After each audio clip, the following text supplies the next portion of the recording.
노후 설계의 중요성. 의료, 과학기술 분야의 선진국인 대한민국.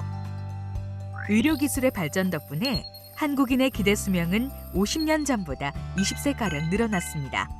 이는 OECD 평균의 2배입니다. 안타깝게도 늘어난 것은 기대 수명만이 아닙니다. 통계청 조사에 따르면 65세 이상 고령자의 생활비 부담 비율에서 자녀의 지원은 줄어든 반면 본인의 부담은 증가하여 노후 기간의 경제적 부담이 늘어나고 있음을 알 수 있습니다. 문제는 조기 퇴직도 늘어나면서 노후를 준비할 수 있는 시간이 부족하다는 점입니다. 빠르고 계획적인 노후 준비가 왜 필요하고 얼마나 중요한지를 보여주고 있습니다. 그렇다면 행복한 노후를 위해서 언제부터 어떤 준비를 해야 할까요? 계획 수립을 위해선 우리나라의 노후 보장 시스템부터 알아둘 필요가 있습니다. 우리나라 노후 보장 시스템은 3층 연금 구조로 되어 있습니다. 1층은 국가 차원의 노후 보장 제도인 국민연금 제도로 기본적인 생활을 보장합니다. 은퇴 후 여유로운 생활을 위해서는 개인연금 상품으로 노후를 준비할 필요도 있습니다. 물론 경제적 여유가 없다면 어려운 일이겠죠. 하지만 근로자에겐 퇴직연금이라는 노후 생활 안전장치가 있습니다. 퇴직연금은 개인의 추가적인 비용 부담 없이 근로자가 노후의 안정적인 생활을 보장받을 수 있는 유일한 수단입니다. 퇴직연금은 직장생활 초년기인 20대부터 은퇴하는 시점까지 차곡차곡 쌓여 일시금이나 연금으로 받을 수 있습니다. 자산관리 시작기인 20대부터 자산 형성 집중기인 30, 40대를 거쳐 보유자산 안정기인 50, 60대까지 차곡차곡 쌓인 퇴직연금을 얼마나 잘 관리하느냐에 따라 달라지는 노후의 행복도. 편안하고 걱정 없는 노후를 위해 퇴직연금 제도와 스마트한 관리법에 대해 알아볼까요? 퇴직연금 제도 탐구. 우리나라의 퇴직급여 제도는 퇴직금 제도와 퇴직연금 제도로 나뉩니다. 퇴직금 제도는 회사가 직접 퇴직금을 관리하고 근로자가 퇴직할 때 일시금으로 퇴직금을 지급하는 반면 퇴직연금 제도는 회사가 퇴직급여 재원을 퇴직연금 사업자인 금융기관에 적립하고 근로자가 퇴직할 때 퇴직연금 사업자가 연금이나 일시금으로 퇴직급여를 지급하는 제도입니다. 퇴직연금 제도는 퇴직급여 재원을 사회에 적립하기 때문에 회사가 어려운 상황에 닥쳐도 근로자의 퇴직급여는 안전하게 보장됩니다. 근로자의 노후를 지켜주는 안전한 퇴직연금 제도, 본격적으로 탐구해 볼까요? 퇴직연금 제도는 3가지 제도로 구분됩니다. 하나, 확정급여형 퇴직연금 제도. 둘, 확정기여형 퇴직연금 제도. 셋, 개인형 퇴직연금 제도입니다. 첫 번째, 확정급여형 퇴직연금 제도인 DB는 근로자가 받을 퇴직급여가 근무기간과 평균 임금에 따라 사전에 확정된 퇴직연금 제도입니다. DB는 회사가 매년 퇴직연금 사업자에게 부담금을 납입하고 적립금을 운용합니다. 적립금 운용 결과는 회사가 책임지며 근로자는 운용 결과와 상관없이 사전에 정해진 수준의 퇴직급여를 수령합니다. 두 번째, 확정기여형 퇴직연금 제도인 DC는 회사가 납입할 부담금이 사전에 확정된 퇴직연금 제도로 회사가 매년 근로자 연간 임금 총액의 12분의 1 이상을 근로자의 DC 계좌에 납입하면 근로자가 직접 적립금을 운용하며 본인의 추가 부담금 납입도 가능합니다. 근로자는 회사가 납입한 부담금과 본인의 운용 손익을 퇴직급여로 지급받기 때문에 운용 성과에 따라 최종 퇴직급여가 달라질 수 있습니다. 두 제도의 퇴직급여 수준을 예를 들어 비교해 볼까요? DB는 퇴직할 때의 평균 임금인 121만 원에 총 근무기간 3년을 곱한 금액인 363만 원을 퇴직급여로 받게 됩니다. DC는 근로자의 운용 성과에 따라 퇴직급여가 달라지기 때문에 회사가 3년간 납입한 총 부담금 합계에 근로자의 투자 수익을 더한 금액을 퇴직급여로 받게 됩니다. 두 제도의 차이점을 정리해 보겠습니다. 퇴직급여가 확정되어 있고 회사가 운용하는 DB, 퇴직급여가 변동되고 근로자가 운용하는 DC. 특히 DC의 경우 회사의 부담금 미납으로 근로자가 운용 손실을 보지 않도록 부담금 미납 기간만큼 회사에 지연 이자를 부과하고 있습니다. DC는 근로자가 직접 운용하므로 DB와는 다르게 가입자의 추가 납입이 가능하고 법정 사유가 충족되면 중도 인출도 가능합니다. 퇴직연금 제도의 세 번째는 개인형 퇴직연금인 IRP입니다.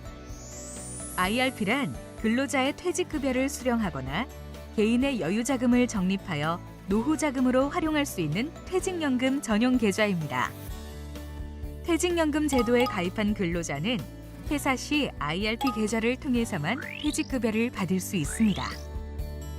IRP 계좌에는 근로자가 퇴직하거나 이직할 때마다 받는 퇴직급여가 쌓이고 근로자는 적립금을 은퇴 시점까지 보관 운용하다 은퇴 후 연금이나 일시금으로 받을 수 있습니다. 또한 가입자의 추가 납입이 가능하며 추가 납입한 금액에 대해선 세액공제를 받을 수도 있습니다. 퇴직연금에 모아둔 적립금을 필요할 때 중도 인출하거나 담보로 사용할 수는 없을까요? 퇴직연금 제도는 근로자의 수급권을 보호하기 위해 급여를 받을 권리를 양도하거나 담보로 제공할 수 없습니다. 그러나 법으로 정한 사유와 요건에 해당하는 경우 가능한데요. 무주택자인 가입자가 본인 명의로 주택을 구입하는 경우, 무주택자인 가입자가 전세금 또는 보증금을 부담하는 경우, 가입자나 배우자, 부양가족이 6개월 이상의 요양이 필요한 질병이나 부상에 대한 의료비를 가입자가 본인의 연간 임금 총액의 12.5%를 초과하여 부담하는 경우, 가입자가 중도인출 신청일로부터 5년 이내에 파산 선고나 개인 회생 절차 개시 결정을 받은 경우, 적립금의 100% 내에서 세금 납부 후 중도 인출할 수 있습니다. 만약 회사의 상황 변화나 노사 합의에 의해 퇴직연금 제도가 폐지되거나 중단되는 경우 적립금은 어떻게 될까요? 회사의 폐업, 노사 합의 결정 또는 제도 변경에 따라 퇴직연금 제도가 폐지되는 경우 기존 적립금은 근로자의 IRP로 이전되고 해당하는 근무 기간만큼 퇴직금을 중간 정산한 것으로 간주합니다. 반면 회사의 일시적인 재정 압박으로 퇴직연금 제도가 중단된 경우에는 제도 폐지 때와는 달리 퇴직금이 근로자의 IRP로 이전되지 않으며 추후 제도를 재개할 수 있기 때문에 근로자의 퇴직급여에 대한 지급과 적립금 운용, 적립금 운용 현황 통지 및 가입자 교육 등의 기본 업무는 계속 수행되어야 합니다. 퇴직연금 운용 중에 사업자가 변경되는 경우도 있는데요. 회사는 노사협의를 통해 새로운 사업자로 계약을 이전할 수 있습니다. 이때 근로자 대표의 동의 또는 의견 청취를 통해 규약을 변경하고 지방노동관서의 장에게 신고 수리를 받아야 합니다. 이전을 원하는 사업자와 계약을 체결하고 새로운 운영관리 기관에는 가입자 정보를, 자산관리 기관에는 적립금을 이전하여 새로운 사업자가 퇴직연금 제도를 운영하면 됩니다. 퇴직급여 수령 방법 탐구. 지금부턴 퇴직급여 수령 방법에 대해 자세히 알려드리겠습니다. 먼저 퇴직급여 수령 절차입니다. 근로자는 퇴직을 결정하면 본인이 원하는 금융기관에 IRP 계좌를 개설하고 퇴직 신청 시 회사의 IRP 계좌 정보를 제공해야 합니다. 근로자의 퇴직 신청을 받은 회사는 퇴직연금 사업자에게 퇴직급여 지급을 신청하고 필요한 사항을 통지해야 합니다. 만약 회사가 도산한 경우에는 근로자가 직접 퇴직연금 사업자에게 퇴직급여를 청구할 수 있습니다. 퇴직연금 사업자는 지급 신청 즉시 운용 상품을 매도해 근로자가 개설한 IRP 계좌로 퇴직급여를 이전해주면 됩니다. 모든 퇴직급여는 반드시 IRP로 이전돼야 하는 걸까요? 근로자가 55세 이후 퇴직한 경우, 퇴직급여를 담보로 대출받은 금액 등을 상환하기 위한 경우, 퇴직급여액이 300만 원 이하인 경우에는 근로자에게 직접 지급될 수 있습니다. 이번에는 IRP로 이전된 퇴직급여 수급 요건에 대해 살펴보겠습니다. 퇴직급여 수급 방법은 두 가지. 수급 요건에 따라 연금 또는 일시금으로 받을 수 있습니다. 퇴직급여를 IRP로 이전하면 다음과 같은 세 가지 효과를 볼 수 있어 좋습니다. 첫째, 세제 혜택. 둘째, 노후 소득원 확보. 셋째, 자산관리 효과입니다. 먼저 세제 혜택 부분입니다. 퇴직급여를 IRP로 이전하면 퇴직급여와 운용 수익에 대한 세금은 인출 시점까지 부과가 미루어지는데요. 이런 과세 이연에 따른 시간 가치만큼의 절세 효과와 함께 가입 기간 동안 과세되지 않는 퇴직소득세, 이자소득세 등의 자금은 재투자되어 복리 효과까지 볼 수 있습니다. 또한 인출 시 연금으로 수령할 경우 퇴직소득세보다 낮은 연금소득세가 적용되며 추가 납입금에 대해서는 세액공제도 받을 수 있습니다. IRP 이전으로 볼 수 있는 두 번째 효과, 노후소득원 확보 효과인데요. 퇴직급여를 IRP로 이전하면 은퇴 시점까지 보관하고 운용할 수 있기 때문에 실질적인 노후자금으로 활용할 수 있습니다. IRP 이전으로 볼 수 있는 세 번째 효과. 가입자는 IRP 적립금을 본인의 투자 성향에 따라 퇴직연금 사업자의 다양한 상품에 투자하고 운용하여 자산관리 효과를 볼 수 있습니다. 퇴직연금 과세 체계. 퇴직급여에 대한 과세는 퇴직 시점이 아닌 퇴직급여를 수령하는 시점까지 미루어지며 퇴직급여의 수령 방법과 소득 원천에 따라 과세 방법도 달라집니다. 퇴직소득을 일시금으로 받는 경우엔 과세 이연된 퇴직소득세 전액을 납부해야 합니다. 하지만 연금으로 받는다면 수령 연차가 10년 이하일 경우 퇴직소득세 70%를, 10년 초과이면 60%를 계산해 연금소득세로 납부하면 됩니다. 세액공제받은 추가 납입금과 운용수익도 일시금으로 받을 경우 16.5%의 기타 소득세를 납부해야 하지만 연금으로 수령하면 연령에 따라 3.3%에서 5.5%의 연금소득세가 부과됩니다.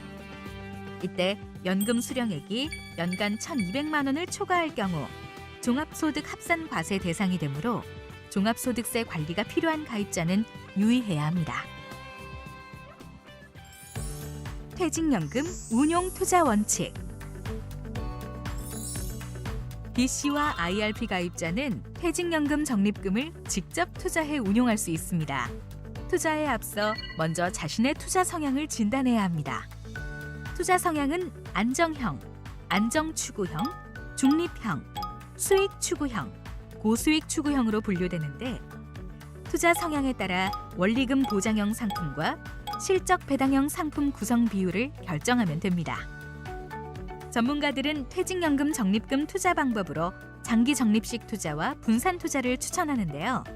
장기 적립식 투자는 이자와 수익이 원금과 함께 재투자되는 복리 효과와 매입 비용 평준화 효과로 운용 수익을 높일 수 있고 위험 자산의 급변동 상황에서도 리스크를 최소화할 수 있기 때문입니다. 분산 투자를 추천하는 이유는 각 자산군별로 위험을 상쇄해 투자 위험을 축소하고 안정적인 수익을 창출할 수 있기 때문인데요. 분산 투자는 같은 자산 내에 여러 종목을 편입해 구성하는 자산 내 분산 투자, 같은 상품의 매입 시기를 달리하는 시간 분산 투자, 완전히 다른 성격의 자산에 투자하는 자산 간 분산 투자로 구분됩니다. 100세 시대, 스마트한 퇴직연금 관리가 필수라는 사실 꼭 기억하세요.